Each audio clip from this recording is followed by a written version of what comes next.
Hare Ram,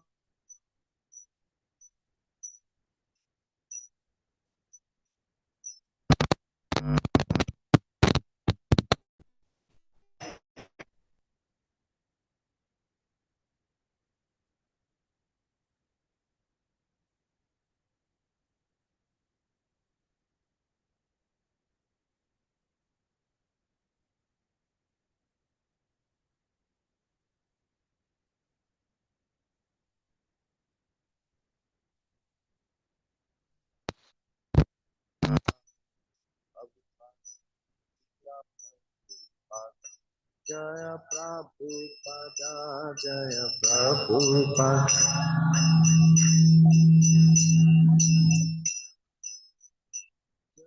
Prabhupada, Jaya Prabhupada, Prabhupada, Srila Prabhupada, Jaya Prabhupada, Jaya Pada, Prabhupada, Srila Prabhupada.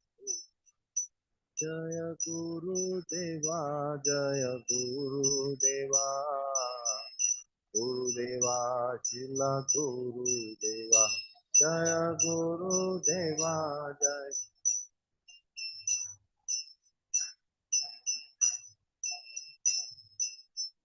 Nitai Gora Hari Bol,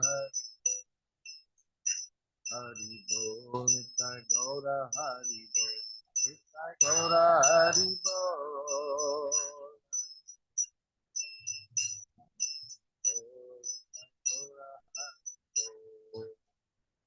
Hari Ram Hari Ram Jai. Srila Prabhupada ki jai. Samaveda Bhakta Vrinda ki jai. So Premanande, Hari Hari Bol.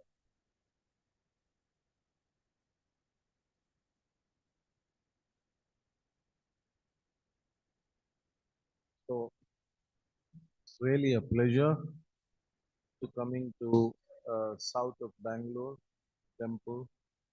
South of Bangalore is very naturally bestowed with the sense of hospitality, the sense of culture, and sense of true culture is Krishna consciousness. Therefore, it's really a honor to be there. It's also the headquarters for vegetarianism, which is becoming rare. And after south of Bangalore, it's the north of Bangalore. The rest are all getting polluted. Earlier, when I was a new Bangalorean, it used to be 70-30 in favor of vegetarian and non-vegetarian. Now the whole thing has got reversed. So as members of Srila Prabhupada's International Society for Krishna Consciousness, we all have a very big responsibility. Yeah? The work in front of us is really huge, and we have a lot to do. And this effort of this wonderful temple that has come up under the leadership of His Grace Chaitanya Narahari Prabhu is really a wonderful step in that direction. And I was told by the devotees that already the local residents here are getting deeply attracted to the deities of Radha Vinod, Gaur Nitai, and Jagannath Baladev Subhadra, and they have started visiting the temple. So, with the grace of the devotees here, we hope that Krishna consciousness spreads to every nook and corner of south of Bangalore. His Holiness Jayapataka Swami Maharaj has got the vision that he wants Bangalore to be a 100% Krishna conscious city. So I'm sure that's going to happen sooner or later. So I was given the responsibility today to speak on the last pastimes of Bhishma Pitamaha. And then many times when I've been called to speak at some temple, there is invariably 5 out of 10 times some mistake in the shloka number. So that puts me in some kind of trouble. The right shloka number was given to me as confirmed in the announcement. But still, to be on the safer side, I prepared a kind of summary of the pastimes of Bhishma Dev, which kind of covers the full chapter in the first canto, ninth chapter, the 39th verse we shall deal with today. And we'll try to, understand the great Mahajan, Bhishma Pitamaha, and we also try to understand his instructions. More important than his instructions at the time of death, it is a time of meditating and going on an inner journey when you are planning to, when you are quitting your body. So the meditations and reflections of Bhishma Pitamaha are of utmost importance to all of us. And if we follow in the footsteps of Bhishma Pitamaha, then success in spiritual life is guaranteed. Hare Krishna.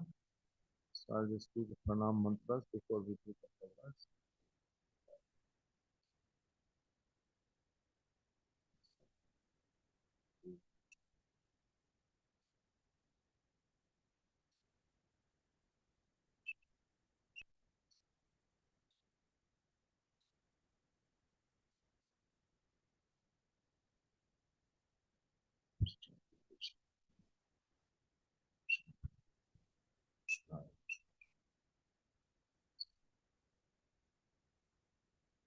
Om Ajnana Timirandasya Jnananjana Shalakaya Shaktiram Murtam Mena Tasmai Sri Guruve Namaha Mukam Karoti Vachalam Pandum Langayate Girin Yat Kripa Tamaham Vande Sri Guru Dinaharina. So the verse that we've been given today is the first canto, ninth chapter, verse number 39. We'll have a couple of repetitions before we try to speak on the verse and understand from the purport of Srila Prabhupada.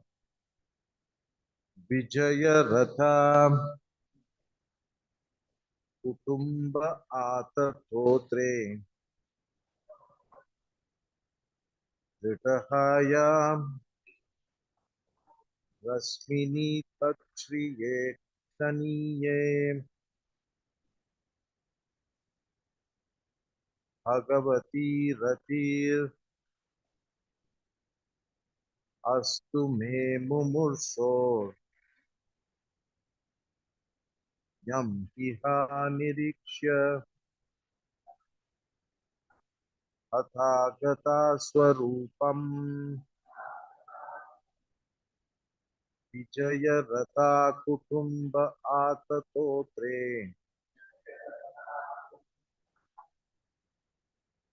Sahay रश्मिनि तच्छ्रिये शन्ये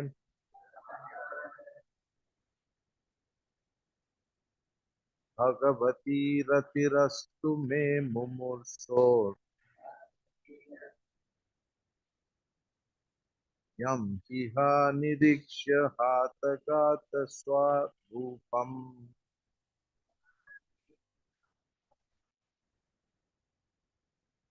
Vijaya Arjun Ratha chariot Kutumbe the object of protection at all risk Atatotre with a whip in the right hand Dridahaya controlling the horses Rashmini ropes Tachriya beautifully standing Ikshaniye to look at Bhagavati unto the personality of God Rati Astu let my attraction be Mumurso one who is about to die Yam upon whom Iha in this world Nirikshya by looking Hataha those who died Gataha attained Swarupam original form. Translation at the moment of death, let my ultimate attraction be to Sri Krishna, the personality of God.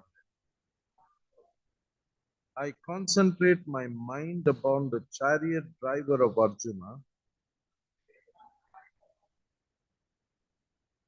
who stood with a whip in his right hand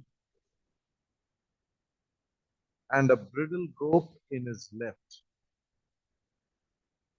who was very careful to give protection to Arjuna's chariot by all means. Those who saw him in the battlefield of Kurukshetra attained their original forms after death. So, purport by His Divine Grace, A.C. Bhaktivedanta Swami Srila Prabhupada ki jai. A pure devotee of the Lord constantly sees the presence of the Lord within himself because of being transcendently related by loving service. Such a pure devotee cannot forget the Lord for a moment. This is called trance. The mystic yogi tries to concentrate upon the supersoul by controlling the senses from all other engagements, and thus he ultimately attains samadhi. A devotee more easily attains samadhi or trance by constantly remembering the Lord's personal feature along with his holy name, pastimes, fame, etc. Therefore, the concentration of the mystic yogi and that of a devotee are not at the same level. The concentration of the mystic is mechanical, whereas that of a pure devotee is natural in pure love and spontaneous affection. Bhishma Deva was a pure devotee, and as a military marshal, he constantly remembered the battlefield feature of the Lord as Parthasarathi is also original. The pastimes of the Lord, beginning from his birth at the prison house of Kamsa up to the Mausala Leela at the end, all move one after the other in all the universes, just as the clock hand moves from one point to another. And in such pastimes, his associates like the Pandavas and Bhishma are constant, eternal associates, companions. So Bhishma Deva never forgot the beautiful feature of the Lord as Partha Sarathi, which even Arjuna could not see. Arjuna was behind the beautiful Partha Sarathi, while Bhishma Deva was just in front of the Lord. As far as the military feature of the Lord is concerned, Bhishma Dev observed this with more relish than Arjuna. All the soldiers and persons on the battlefield of Kurukshetra attained their original spiritual form like the Lord after their death because of the causeless mercy of the Lord on that occasion. The conditioned souls rotating in the evolutionary cycle from the aquatics up to the form of Brahma and are all in the form of Maya or the form obtained by one's own actions and awarded by material nature. The material forms of the conditioned souls are all foreign dresses, and when the conditioned soul becomes liberated from the dresses, and when the conditioned soul becomes liberated from the clutches of material energy, he attains the original form. The impersonalist wants to attain the impersonal Brahman effulgence of the Lord, but that is not at all congenial to the living sparks, parts and parcels of the Lord. Therefore, the impersonalists again fall down and get material forms, which are all false to the spirit soul. The spiritual form, like the Lord's, either two-handed or four-handed, is attained by the devotees of the Lord either in the Vaikunthas or in the Goloka planet, according to the original nature of the soul. This form, which is 100% spiritual, is the Swarupa of the living entity, living being, and all the living beings who participated on the battlefield of Kurukshetra on both sides attained their Swarupa as confirmed by Bhishma Dev. So Lord Shri Krishna was not merciful only to the Pandavas, he was also merciful to the other parties because all of them attained the same result. Bhishma Dev wanted the same facility also, and that was his prayer to the Lord. Although his position as an associate of the Lord is assured in all circumstances. The conclusion is that whoever dies looking on the personality of Godhead within or without attains his Swarupa, which is the highest perfection of life. All glories to Srila Prabhupada, all glories to Bhishma Dev. It's really the standard that we all have to come up to and follow in the footsteps of Bhishma Dev, which means 100% guarantee to perfection in spiritual life. There were so many contemporary elites present because of their love, respect, and affection when they heard that Bhishma Dev was passing away from this planet. The great personalities in that gathering included personalities like Maharaj Yudhishthir, the holder of Dharma. And he was, even though he was a great personality, he was kind of afraid of having killed so many subjects and He was looking like Kuvera on that day, as beautiful as Kuvera, but still he was quite apprehensive as to what will be the karmic reaction for having killed so many people in this ghastly battle. The purport to this verse confirms that it was never a ghastly battle, isn't it? It was a greatest battle of peace, because all those people who participated in the battlefield, irrespective whether they were on the winning side or the losing side, all of them had victory because they attained the Swarupa of the Lord, as per the purport in the verse number 39 of the ninth chapter, which we just read. So, where was the violence? And Yudhishthira was very, very advanced spiritually.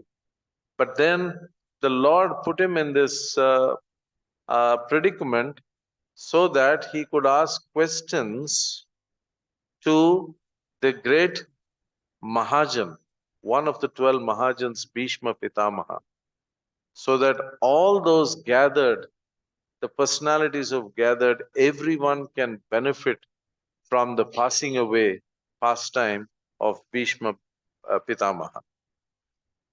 So, besides Yudhishthira, naturally, all the Pandavas also followed him on this on their beautiful chariots.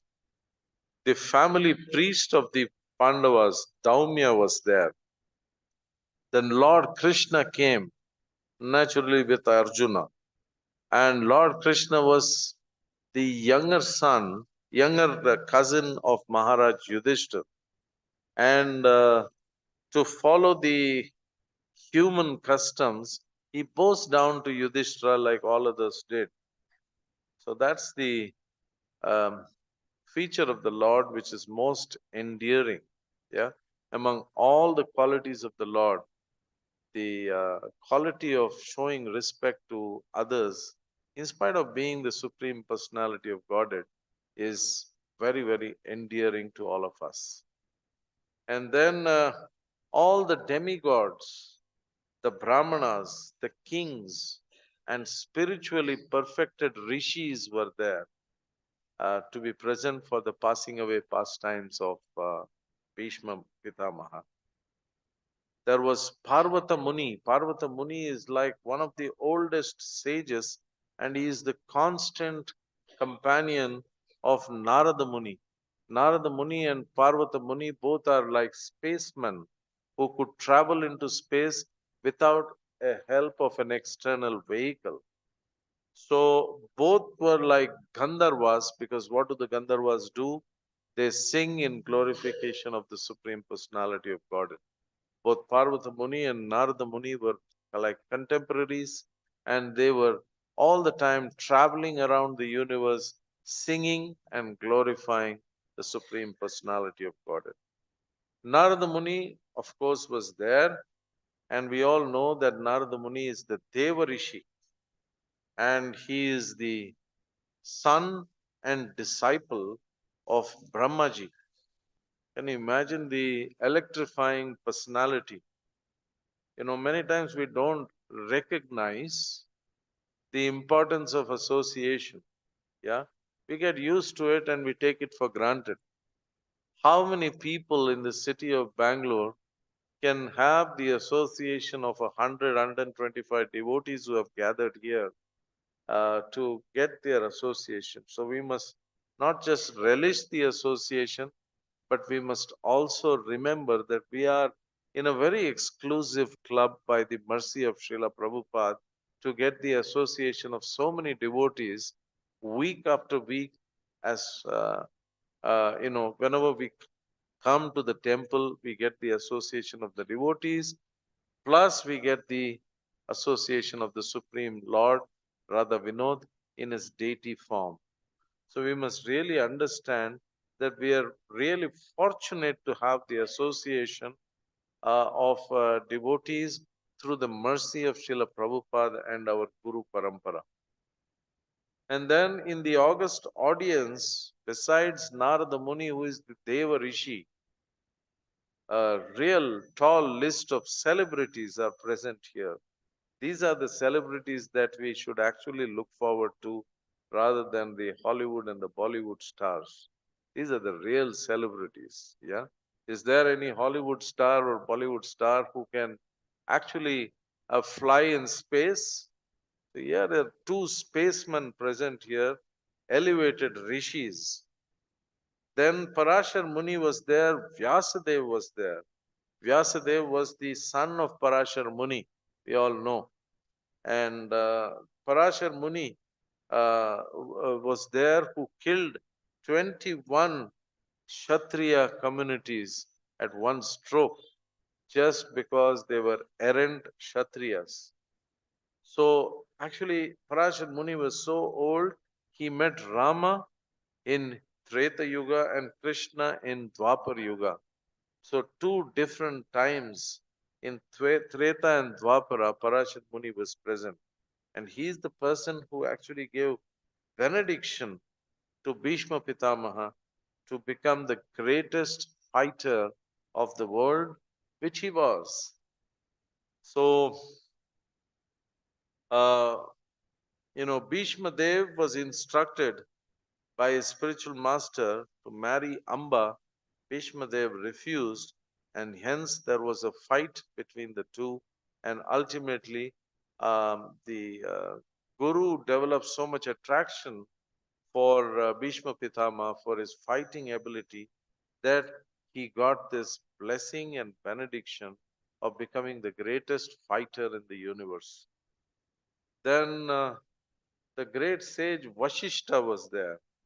He was also a celebrated sage, a prominent figure both in the Ramayana and in the Mahabharata.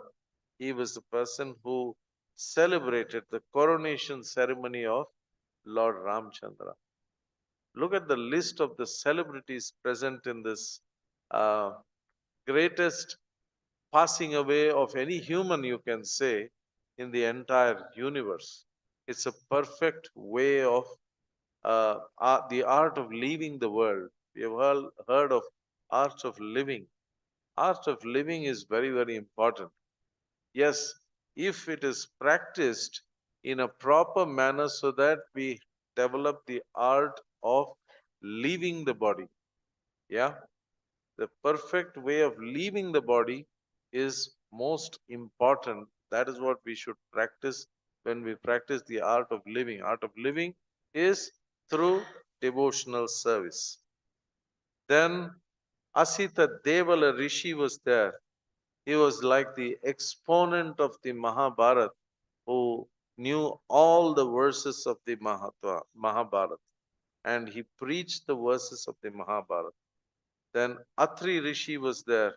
Atri Rishi was the son of Brahmaji, not through normal conception, but he was a Manasa Putra of Brahmaji through the mind. Then our great Sukadev Goswami was there. Sukadev Goswami, the author of Srimad Bhagavatam, was there, and the son of Vyasadeva. So Bhishma Dev himself was the best of the eight Vasus. He received and welcomed all the powerful rishis and sages who had assembled there. And while receiving them, he perfectly adjusted the religious principles as per time and place. And that is so important. Many times we feel that we should preach really hard. Preaching hard is the only way to go. And we end up hurting people, right? So that's not the right way. So, preaching by adjusting the religious principles is not diluting the principles which Srila Prabhupada has taught us. Just before the program, I was talking to our devotee friend, and I was telling him how many years back my spiritual master had come to Bangalore because he was going to the Jindal healthcare center in somewhere off Pina. So at that time, um, I was quite afraid because When he came home for breakfast, one of our relatives was there, and he was a Pakka Mayavad Advaitavad person, fully trained in Advaitavad. So I was just wondering what's going to happen when he meets my spiritual master.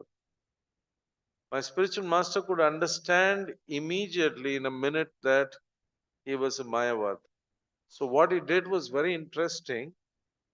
He started asking questions rather than trying to answer questions or give instructions, which he will obviously not be ready to listen. So he was like a Mayavad in the sense that he was a hater of Srila Prabhupada. And I think these two go together. That's the biggest misfortune of the Mayavad, that he was a Prabhupada hater. But because we had familial connections, he used to kind of like us. And then both of them started talking, and one question on the other he was going on asking, and he would get the answers. It came to a point where he could not give an answer to a question. At that time, he said, well, he said, I have to check with my guru and let you know. So when that happened, then he said, I remember my spiritual master telling me this. And then he gave 3 or 4 line instructions to him. That was all the preaching that he did. But the effect of that preaching, like what Bhishma Dev is advising us, that we should, adjust the religious principles based on time and place and circumstance. The effect of that, whenever we met him later socially, he would ask me a couple of questions. He would say, how is your spiritual master? And then he would say, I actually appreciate Srila Prabhupada because he preached Sanatan Dharma all over the world. Wasn't this a great achievement? By adjusting the religious principles, at least he did not leave the body by hating Srila Prabhupada, which is the biggest aparat that you can do for the tallest Vaishnav of all times. Srila Prabhupada ki jai. So, this is what the great Mahajan is also recommending, to adjust the religious principle as per time and place. It does not mean that we are diluting the principle. As a Mahajan, he was one of the 12 authorities on scriptures. Health did not permit him, but he still displayed a very sound mind and uttered sweet words and hearty expressions to everyone who had come there. Bhishma was kind of endowed with the blessing of leaving the world at his own sweet will, lying in the bed of arms, uh, bed of arrows, which was his own choice. Then, by the mercy of Sri Krishna, the Lord manifested in his transcendental form by his internal potency to facilitate Bhishma Dev's worship. Yeah. What better blessing can we have having the Lord in front of you? Another example of that is Sripad Shankaracharya, whom all of us know as a um, preacher of Mayavad philosophy, etc. But of course, he did that by virtue of time, place, and circumstance. But he was a staunch Vaishnava. He took a promise from rather, he gave a promise, uh, is to his mother that I'm leaving you, but then at the time of your passing away, I shall appear before you. And he appeared before his mother, if I'm not mistaken, and he showed the form of Vishnu. And then the Bhaja Govindam verse we all know. Bhaja Govindam, Govindam, Bhaja Mudamate, Samprapte, Sannihite Kale, Nahi Nahi Rakshati Dukran Karane. Yeah. So at the end of lifetime, O you Mudas, nothing will save you other the names of Govinda. So please chant the name of Govinda. Please chant the name of Govinda. Whatever instructions he gave in the beginning of lifetime, the last instruction was this. So the last instructions of Shankaracharya is most important. So there is a fusion between the different preachers and they all fuse as great Vaishnavas. Yeah. So Bhishma Dev congratulated Pandu's sons and there was absolutely no trace of envy. They had obviously lost the battle with the Pandavas, but there was no trace of envy when he congratulated the Pandava brothers for having winning the battle.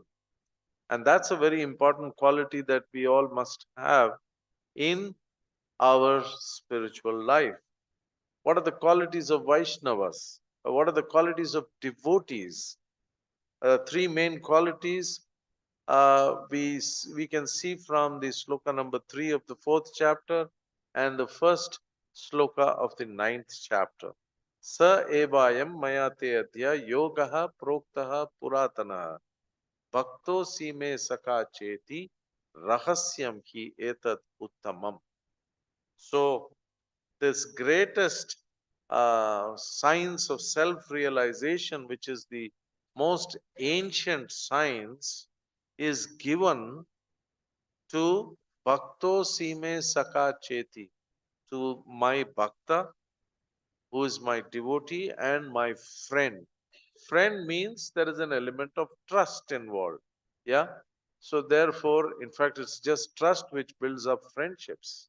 So, I am giving this knowledge, Rahasyam Etad Uttamam, this knowledge which is the topmost secret I'm giving you because you are my Bhakta and you are my friend.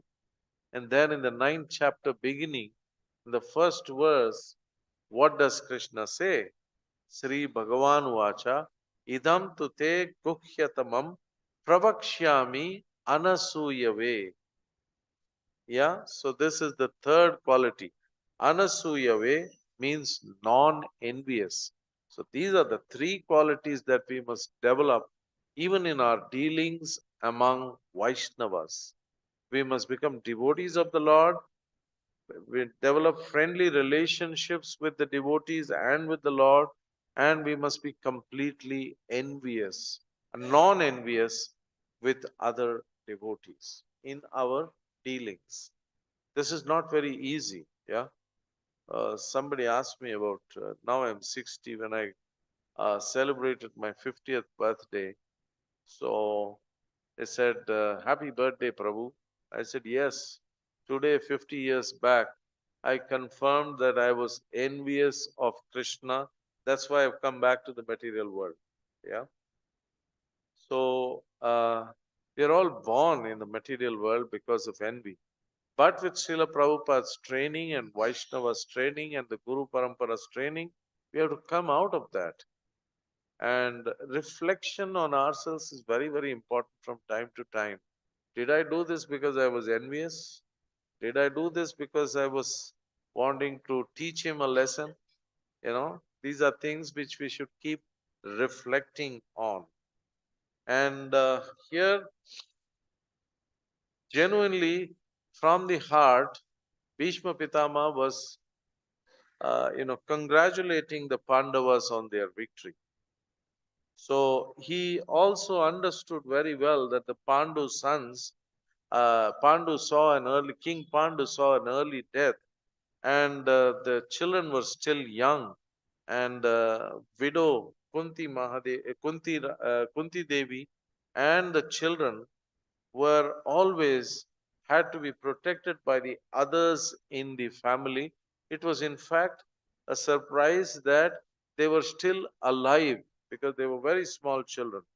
And that Bhishma Dev confirmed is because of the blessings of the Brahmanas, the Supreme Personality of Godhead, and the religion which protected them. So he reassured Yudhishthira that there was no need for any despondency whatsoever.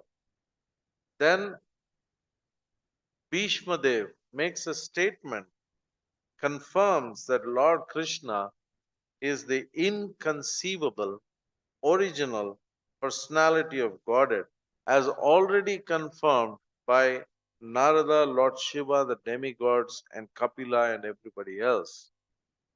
So he knew that he was destined to go to Vaikunta after his passing away, but still he humbly requested for the Lord to show up in front of him while he was passing away from the uh, material planet. Bhishma, we all know that he spoke on different subjects, fought thousands of battles, right? These are all material activity in one sense. So, politics, absolute material activity. As a main political advisor, he must have given thousands of talks on politics to the subjects of the nation on how to conduct themselves to make their country prosperous. He protected thousands of men during his lifetime, but still, at the end of lifetime, the entire paradigm shift has to be there, right? We all must go through an entire a sort of internal journey. And like I am having fun after coming to Bangalore, so heavily involved in management while I was practicing my Krishna consciousness in Dubai, that it's fun to go on this internal journey post 60, where I don't have any responsibilities of management right now. It's quite an austerity. Somebody has to do it, but it's quite an austerity. Whenever I'm going for a program, I don't have to worry about who is bringing the mridanga, who is bringing the mic system, who is bringing the harmonium, who are the singers. Oh my God, that singer confirmed he's coming, and then now he says that he cannot come. I have to find an alternative singer because the kirtan has to go on for 1 hour. How will I manage the time? Yeah, and sometimes you get stuck without a singer and the people in the audience are forced to listen to me, which is an austerity. So therefore uh, Bhishma Pitama was able to keep everything aside, and he was able to go on an internal journey, focusing on the form of the Lord, and he attained perfection in that, and his eyes was just wide open, and to see the personality of God at Krishna, who stood before him in yellow garments that glittered and shined. That is so wonderful, isn't it? Yeah. So we should all hope and pray that at the end of lifetime, the vision of Radha Vinod comes to us, and that is perfection in life. Yeah. Krishna confirms this in the Bhagavad Gita. What is that? Antakalecha mam eva smaran muktva kalevaram yaprayati samad bhavam yati nastyatra samshayaha. Antakalecha mam eva. That is at the end of lifetime. Smaran muktva kalevaram. Smaran, we all know, is remembrance. Muktva is quitting the body. Kalevaram is body. So Smaran Muktva Kalevam, Ya Prayati Samad Bhavam. If that happens, you will come to my abode, yeah, or you'll attain my nature. Yati Nastyatra Samshaya. Of this, There is no doubt. Throughout the Bhagavad Gita, Lord Krishna is so kind in giving us reassurances. Please practice your Krishna consciousness. I assure you, Manmana Bhava Mat Bhakto Madhyaji Mam Namaskuru. Just do these four things. Manmana Bhava Mat Bhakto Madhyaji Mam Namaskuru. Mame Vaishyasi Asamshayaha. You will come to me without fail. He says, Sarva Dharman Parityacha Mam Ekam Sharanam Raja. Aham Tvam Sarva Papepyo Mokshayishyami Ma Suchaha. Do not fear. So many reassurances. Just do this. I promise you that I will take care of you. Yeah. But still we get attracted to Maya. And then constantly we are in and out of Krishna consciousness within the garb of wearing our dhoti, tilak, and everything. Still we are we like to, meddle with material nature, right? Yeah. So here Bhishma Pitamaha had perfected his life, and the only thing that he was focusing at the end of lifetime was on this beautiful form of Sri Krishna, the Supreme Personality of Godhead. In the very next verse, Krishna confirms in the sixth sloka that whatever one remembers at the end of lifetime, he will attain that state at the end of lifetime. And then the next verse is like the standard operating principle for all of us. Tasmat sarveshu kaleshu mam anusmara yudhyacha. So it's not about leaving all your material work, right?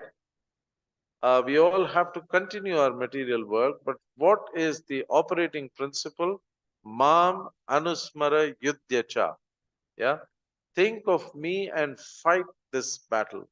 So we are fighting various battles in our material life, and the operating principle is Mam Anusmara Yudhyacha, and then Mai Arpita Mano Buddhir Mame Vaishyasi As Asamshayaha, and completely surrender your mind and intelligence.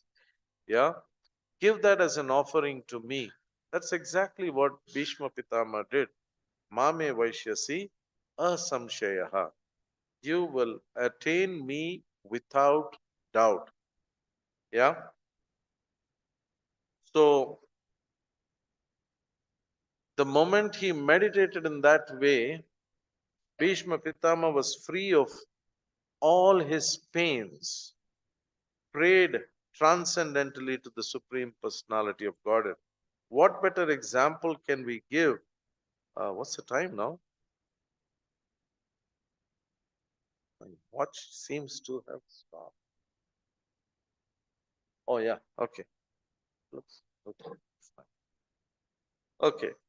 So, um Bhishma Pitama was free from all pains. What's the first instruction in the Bhagavad Gita from Sri Krishna? That we are not this body, we are spirit soul, right? And if we are not this body, we are spirit soul, and we are fully realized on that point, where is the question of pain, right? Pain is with the body, yeah? We are spirit souls, so we should not be experiencing any pain. Very difficult to say this, yeah? But still, the knees hurt. You'll know that once you grow another 20 years, the knees hurt, the back hurts. You're not able to pay your obeisances also very comfortably. Yeah. So these things do happen. But here, Bhishma Pitama, being a perfected devotee, was free from all the pains, and he prayed transcendentally. Who could be a better example than Srila Prabhupada in recent times? He was leaving his body, and the doctors confirmed that it was he was fully in pain, and untreated diabetes is the cause, and that's why he is going to leave this body, and his body has become so frail. Yeah. And he was just skin and bones. when Srila Prabhupada was leaving his body. But still, what was he doing at Anta Kalecha? He was translating Srimad Bhagavatam, giving final instructions to the devotees who were present there. So, was he experiencing pain? Yes. As spiritual master, we need to, you know, serve the spiritual master and try to relieve him from the pain.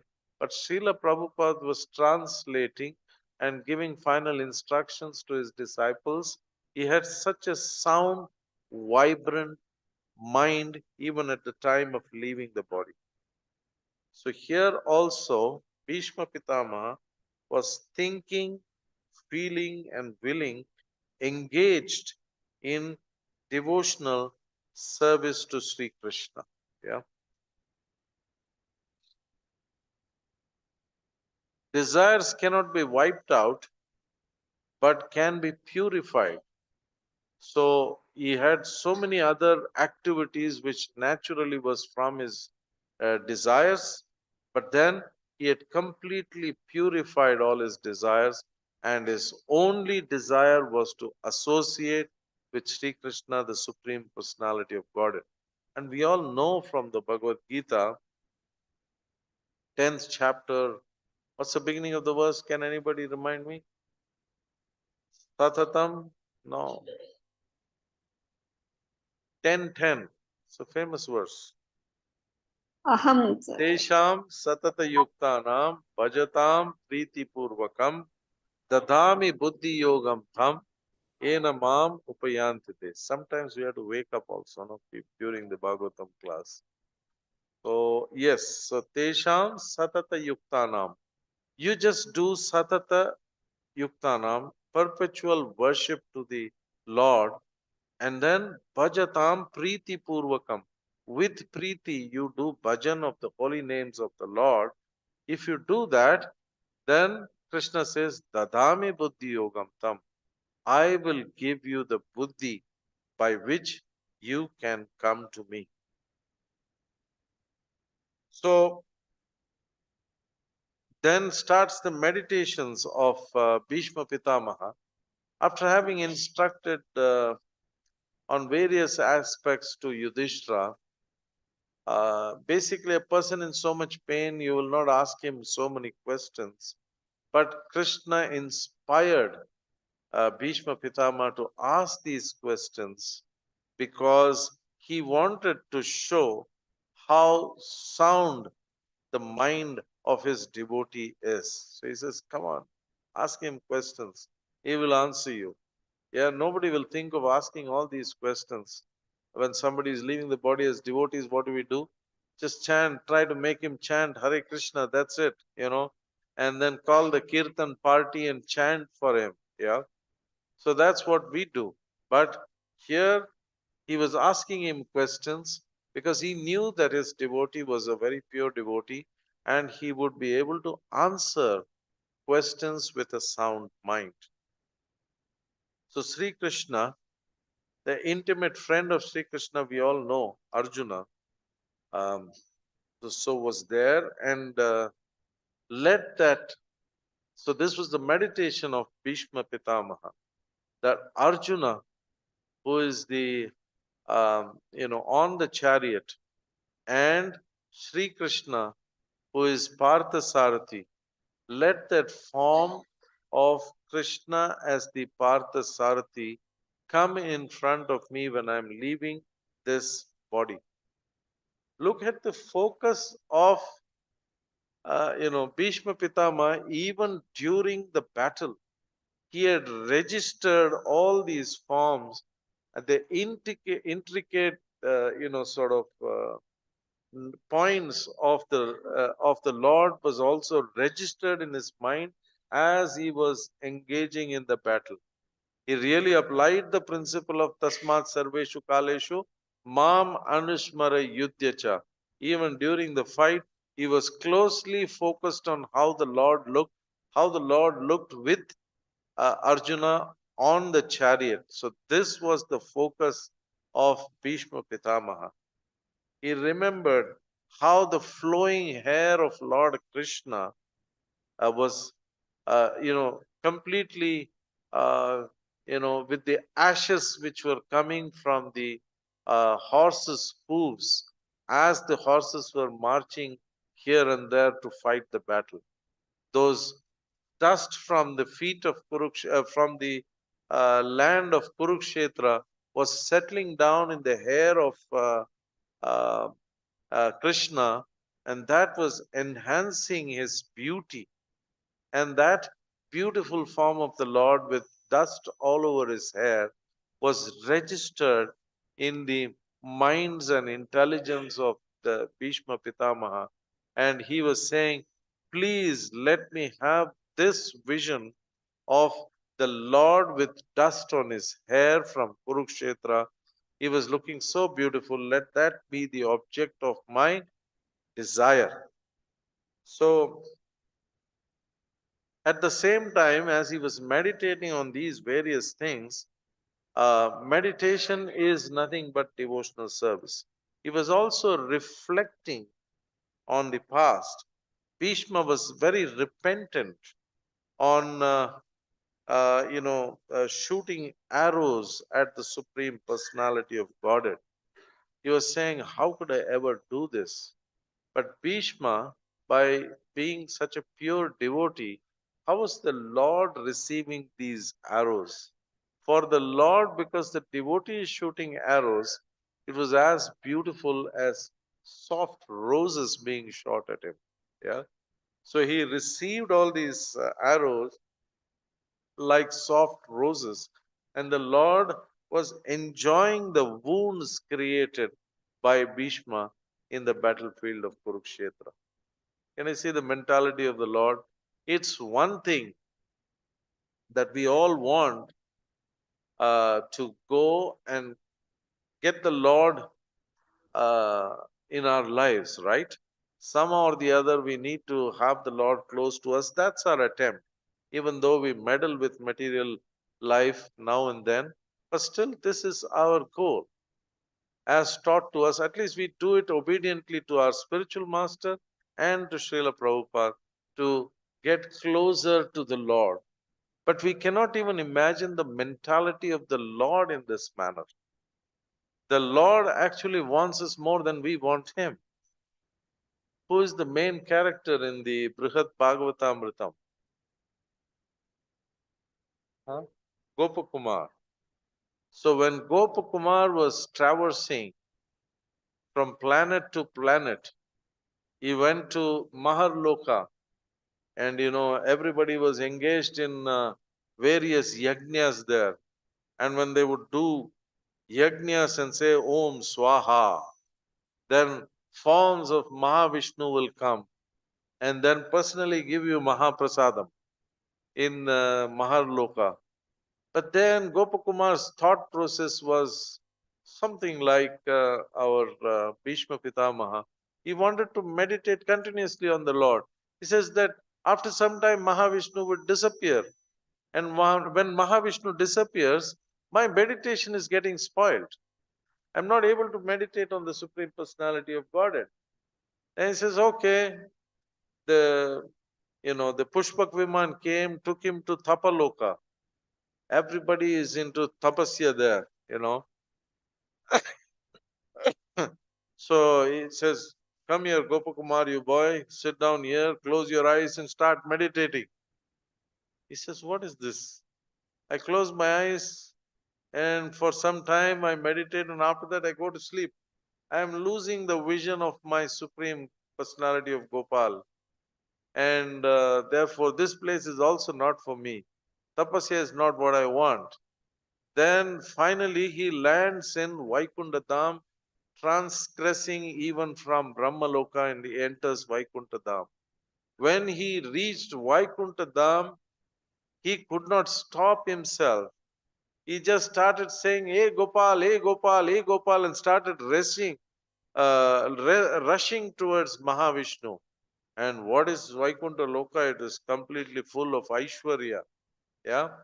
And then Lakshmi Sahasra Sata Sambrahma Sevya Manam Govindam Adi Purusham Tamaham Bhajam. So thousands and thousands of Lakshmis are serving in opulent worship of Mahavishnu. And here is a boy who is just being so informal, calling out to Gopal. Yeah. And then everybody stops him on the tracks. Hey, boy, what's going on with you? This is not the appropriate behavior in Vaikuntha Dham. So you just have to have very formal relationship here. Don't rush like that. There is etiquette to be followed. Yeah. Yeah. You have to take the permission of senior devotees. Yeah. Many times I feel, when we talk about senior, juniors, you have committed aparadh, is a very senior devotee, they say. But aparadh can happen both ways, right? A junior can do aparadh to a senior, and a senior can do an aparadh to a junior as well, right? In fact, the second option is more possible. The senior, by virtue of his position and the power that he exercises and the seniority, can more easily commit aparadh to a junior than the other way around. Yeah. So here also he was stopped on the tracks. And when he was stopped on the tracks, then Mahavishnu called him. He says, no, just clear the way for him. I have to talk to him. And then Mahavishnu addresses this Gopakumar and says, my dear Gopakumar, where have you been? I have been waiting for you lifetime after lifetime after lifetime, and you never ended up coming. Finally, you have come. I bless you, and I know that this is not the appropriate place for you, but I'm so happy that you have come to Vaikuntha Dham. And then he blesses him, and then Gopkumar transcends to Golok Dham, where he is received in an informal manner and a loving and affectionate manner by Krishna, the Supreme Personality of Godhead, who gives him a beautiful hug and says, please come. So the Lord is actually more eager to have you than you have wanting the Lord to come in your lives. So that's how merciful the Lord is. So Bhishma was very repentant, but the Lord enjoyed them as roses. And he says, just by looking at the enemies, Bhishma Pitama is meditating on the form of the life. He shortened their lives with a merciful glance. So it was not just victory to Arjuna, but it was victory for the enemies as well. Because every person who was present in the battlefield was actually blessed by the Lord just by the meditation of the Lord on the glance. Um, and they were all given the same form as the Lord. Yeah. So everybody got a blessing by the glance of the Lord. So this was the greatest war of peace and not a war of violence, right? So there was so much violence, people say, yeah, this was not violence. This was distribution of mercy of the Supreme Personality of Godhead. And then he says, you are fulfilling my uh, and then Bhishma Pitama doesn't forget to be, so it's meditation, reflection, and gratitude. Bhishma Pitama did not forget the fact that, Duryodhana challenged him the earlier night. As a commander, he has to motivate the army. He says that you are affectionate to the Pandavas, and I know that you don't want to kill the Pandavas and you're just making a show.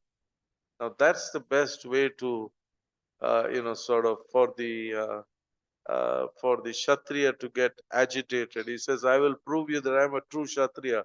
Tomorrow I take this vow, and this vow would mean that the 5 arrows which I will get, and the 5 Pandavas will be destroyed.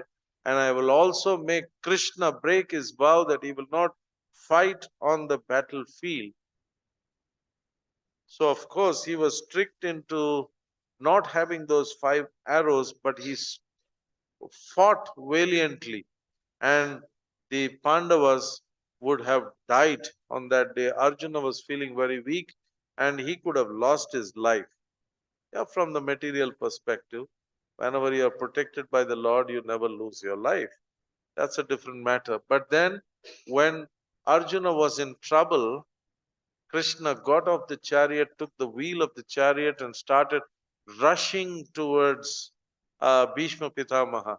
And as he was rushing, the upper cloth on his body just fell off into the ground. That scene, Bhishma was, sort of uh, wishing that that scene would be always in his heart, and he was able to meditate on that scene. And so now he's in a sense of gratefulness to the Lord that two things he did. He fulfilled my desire of breaking his vow. Yeah. So he thanks him for that. He sacrificed his own promise to fulfill my desire. How great is this great Supreme Personality of Godhead? He kept my vow and he broke his own vow. Yeah. So that was the greatness of the Supreme Personality of Godhead. Let him be my ultimate destination. Whoever saw him in that battlefield attained their original form or swarupa after death. So these are some of the wonderful pastimes. So let us meditate on Bhishma Pitamaha and follow in his footsteps and get the kind of attraction that he had for the Supreme Personality of Godhead. And one day, when the time comes, we will have Radha Vinod standing in front of us by the dint of our devotional service to the deities in south of Bangalore. I wish you all the best and thank you all very much for blessing me by requesting me to come and speak on this wonderful pastime, and really enjoyed the association of the devotees here, and I hope that I'm able to come here more often. But the distance, it's like on a Sunday morning from my home to this place is 1 hour and 10 minutes drive, which on a weekday will go up to 1 hour 45 minutes or even 2 hours. So anyway, I told I'll try to figure out what is the best way of reaching here with using the metro. That seems like the best way to reach here. So I thank all the devotees and let us all meditate and beg for the mercy of Bhishma Pitamaha, the great devotee of the Lord. Yeah, one point which I forgot to mention. Many times when Guru Maharaj comes or sannyasis come, you know, we really like to be in the front there to serve him, right? Yeah. And there is competition. Oh, I'll do this for Guru Maharaj. I'll do this for Guru Maharaj. But who got the association of the Supreme Personality of Godhead more? Was it Bhishma Pitamaha or Arjuna? Who got his association? It was there in the purport which we read. Who got more? Bhishma? Mataji, why did you say Bhishma Pitama got more association? Yes, he was face to face with the Lord. Arjuna was busy giving him instructions. And, he was giving instructions, go left, go right. And in the din of the battlefield, you cannot even shout out the instructions. You know how he was giving the instructions? Look at the greatness of the Lord. If he kicks him on the left side, kicks Krishna on the left side, then the chariot would go left. Yeah. And kicks him on the right side, the chariot would go right. That was the way of giving instructions to Krishna. whereas he was only able to see the back of the Lord, whereas all the enemies, in one sense, were more fortunate, and Bhishma Pitama in particular, he had the Lord right in front of him. So therefore, we don't know who is getting mercy and how. I remember that one of the devotees in Dubai, he was so much into cooking seva. And while he was doing the cooking seva, many times his spiritual master would come and he didn't have the time to associate with the spiritual master.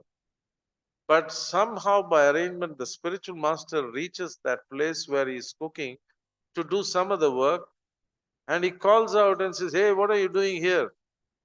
And then, Guru Maharaj, I'm cooking, this is my seva. And then they had the most pleasant of conversations for the next 5 minutes, where his heart was satisfied for the next 1 year with the association that he got from the spiritual master.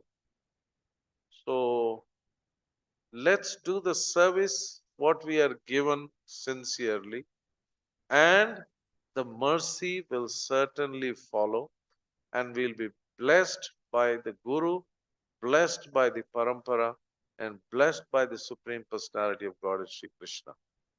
Hare Krishna.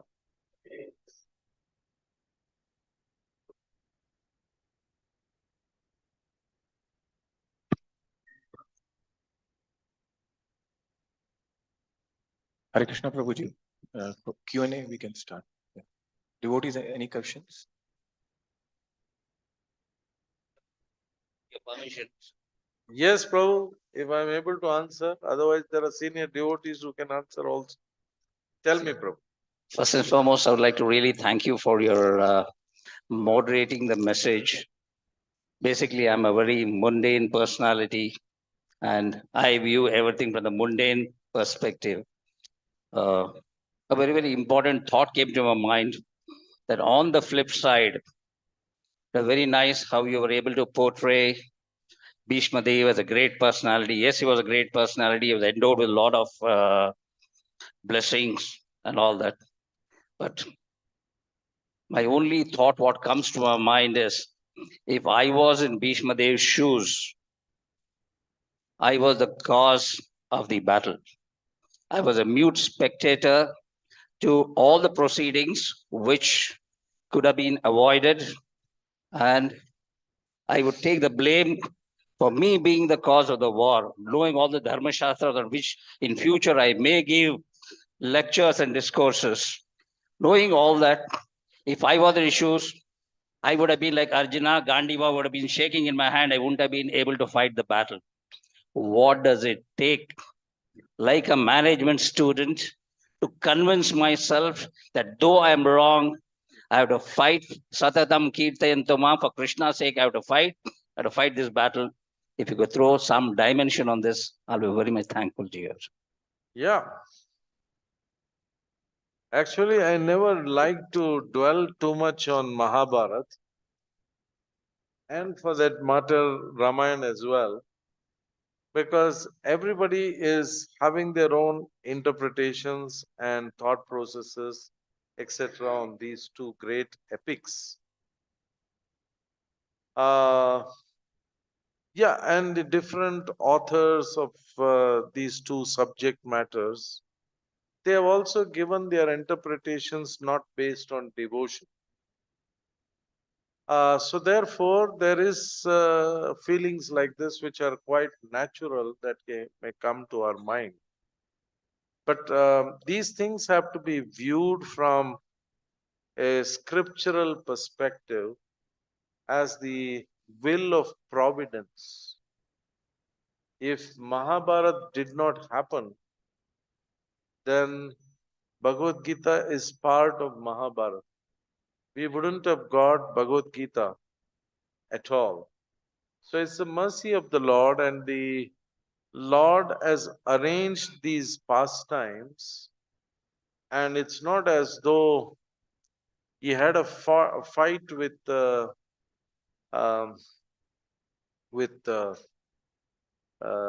so many personalities because the Lord wanted to experience that rasa of fighting as well.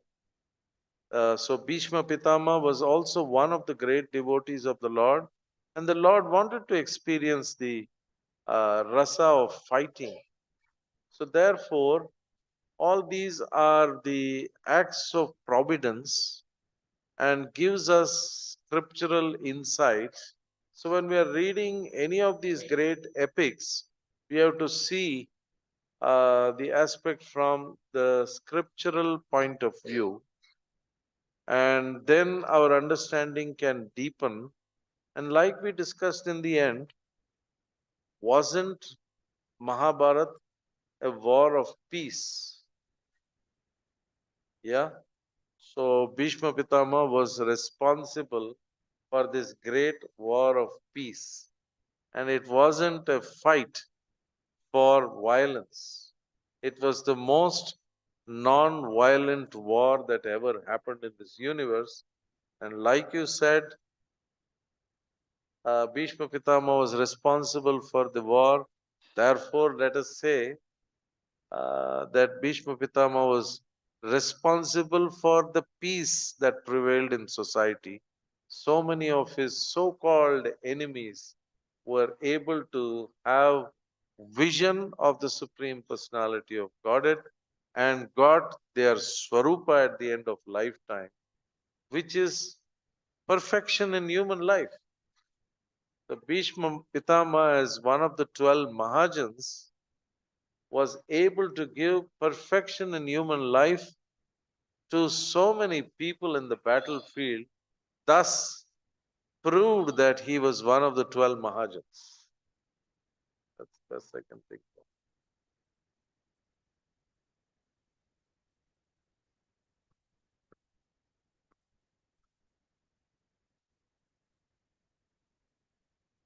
Hare Krishna Prabhuji. Hare Krishna.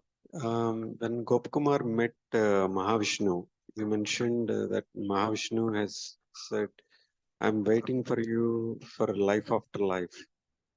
Does it mean Mahavishnu's life after life, or is it the It is Gopakumar's? Gopakumar's life after life. Yes, yes. He came down to the earth planet. What was the name of the guru of Gopakumar? Any help? He came down as the guru of Gopakumar, and on the river of banks of the river Yamuna, he asked his spiritual master. He accepted him as spiritual master. What was his name? Senior moment. I'm not able to remember.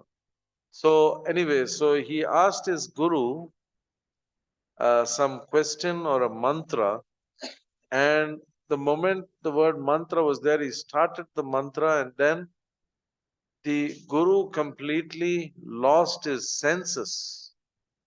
He was in complete ecstasy. Yeah. So therefore, he couldn't ask him any questions, but two instructions he got. One is chanting the mantra and service to Guru. So lifetime after lifetime, he remembered the instructions of his Guru. Two things: serve the Guru and chant the mantra. The mantra which we got from his Guru was Om Klim Krishnaya Govindaya Gopichana Vallabhaya Swa. What's the mantra that we have got in our parampara? Hare Krishna, Krishna Krishna, Hare Rama, Hare Rama, Rama.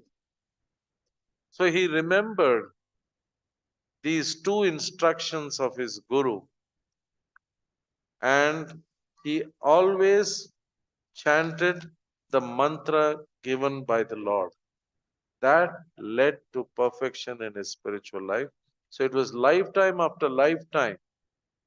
Some or the other distraction used to come. So he would go to another planet, then another planet, then another planet. Finally, he reached Vaikuntha Loka. So the Lord was so happy to see him that I am almost given up on you. But still, you have come finally. I'm so happy. Come here. Break off the rules of Vaikuntha. Forget all the opulence and Aishwarya that I may have. Rules for you are different. Please come. So that's how the Lord is waiting for us lifetime after lifetime.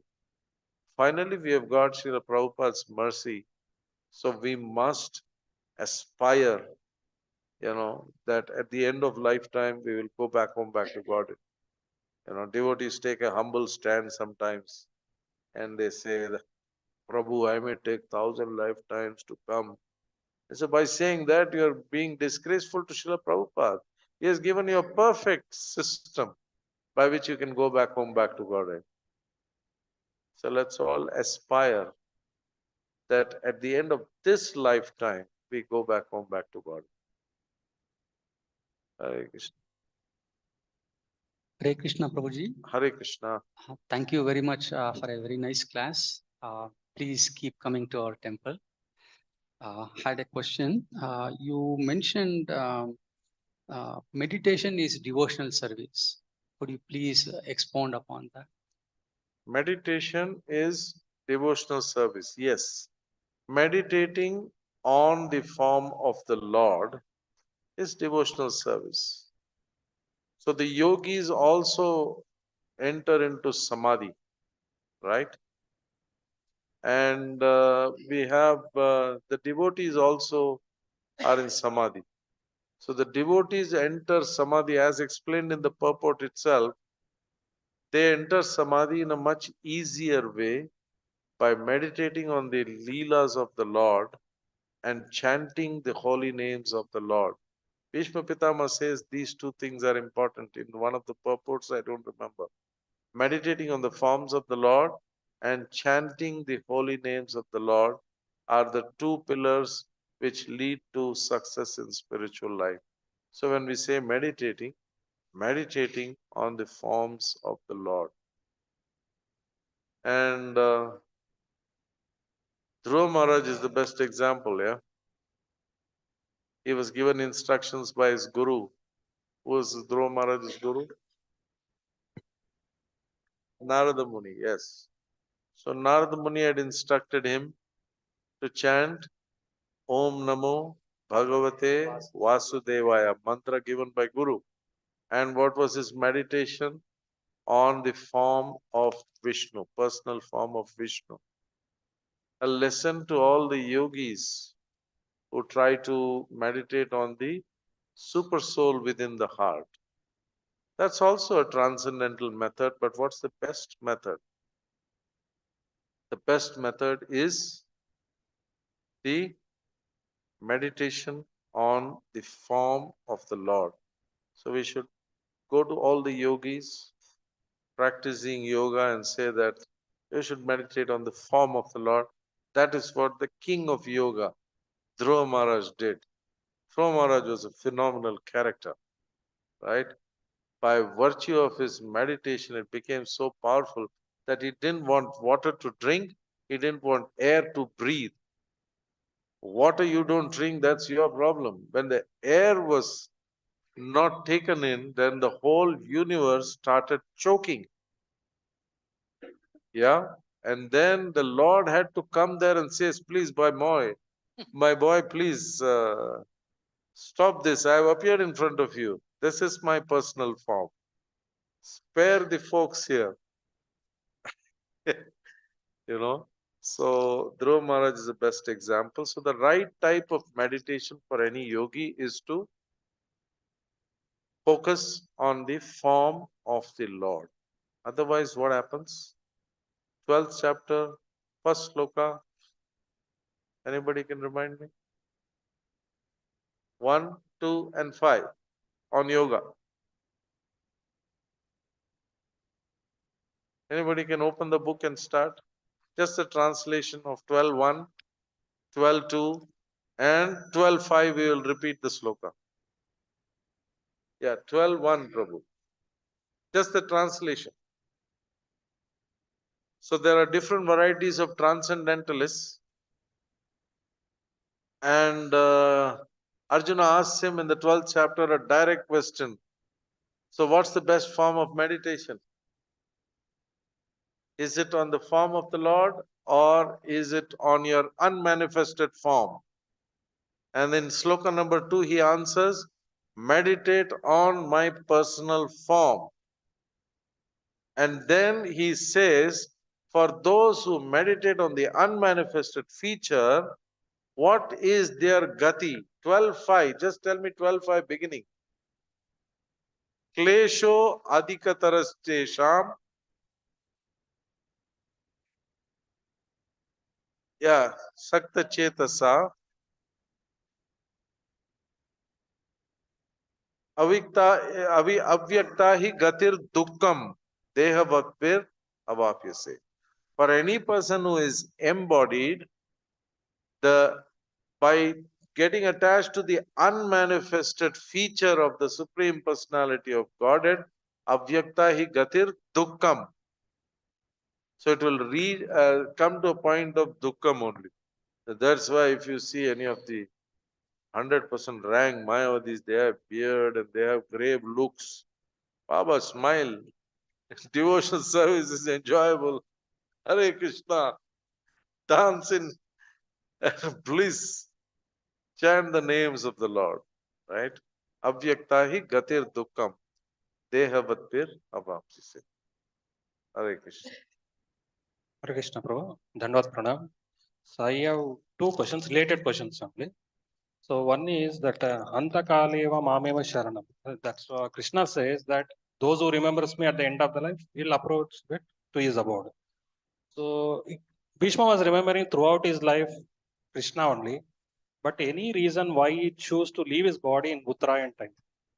And also, is it something that all Vaishnavas, devotees also should aspire for that?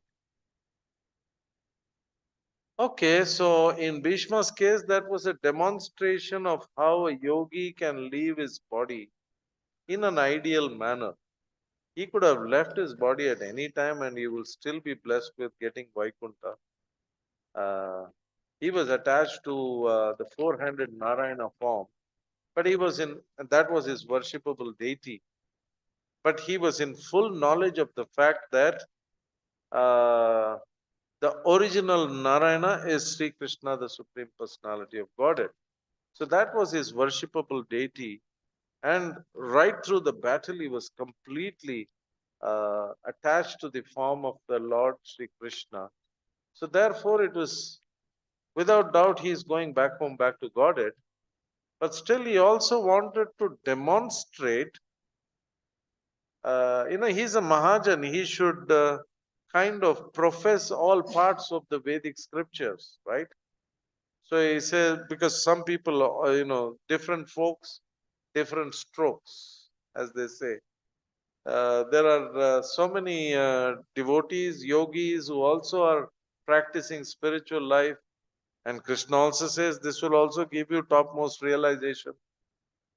So therefore, he must demonstrate to the yogis that this method also works by leaving your body at this appropriate time. But the message was, which you have to catch, is that meditate on the form of the Lord. So he has to demonstrate that every part of the scripture is having value for all of us. So it's not that he depended on the good time to leave his body. Thank you, Prabhu.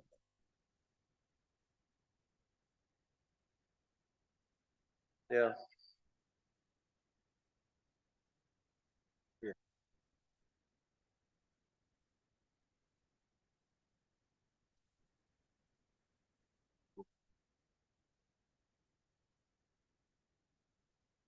Yeah.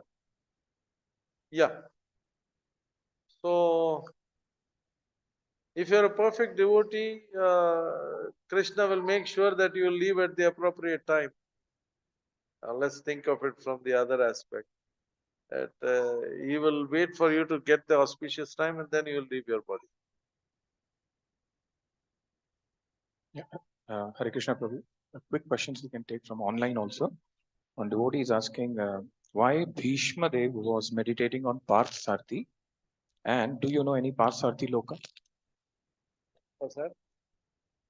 Why Bhishma Dev was meditating on Parth Sarthi, Okay. And do you know any Parthasarthi Loka? Loka, L-O-K-A. Parthasarathi Loka. I'm exactly reading what the question is. Parthasarathi is Krishna's activity as working as a charioteer for Parth. And that is like the greatest form of renouncing. Krishna is the supreme personality of Godhead, with everything practically at his beck and call. And still, he was giving up all these aspects of being the controller, being the most powerful, everything, and taking up a very small position as Parthasarathi. And he was a perfect Parthasarathi. In those days, the war used to start at sunrise and end at sunset. So in the night, Arjuna would tell Krishna, I've had a very tough day at war, as though Krishna wasn't working in the battlefield, getting kicked on the left and kicked on the right to move in the appropriate directions.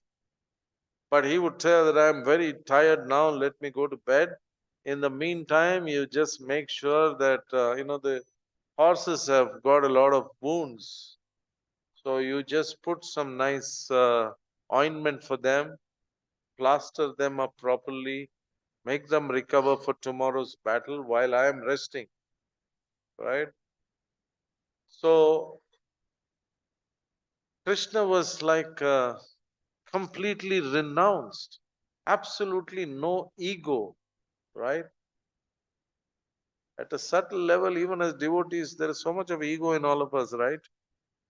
Why am I given this service and not given that service?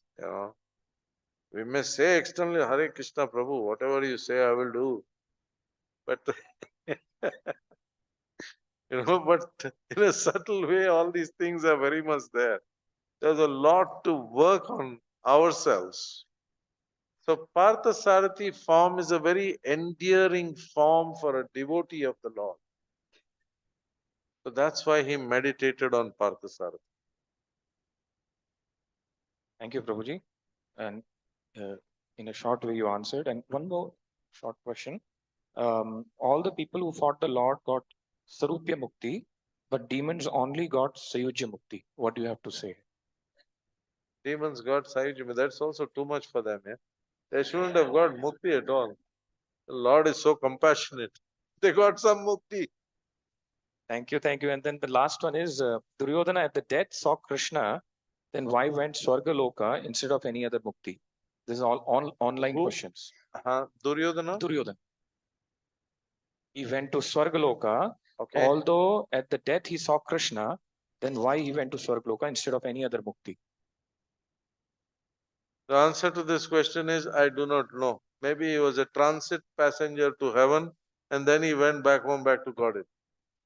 The exact technical answer I do not want to attempt. Thank you so much. No speculation. Prabhupada has said. Hari Bol. Thank you so much, Prabhu. Hare Krishna. Hare Krishna.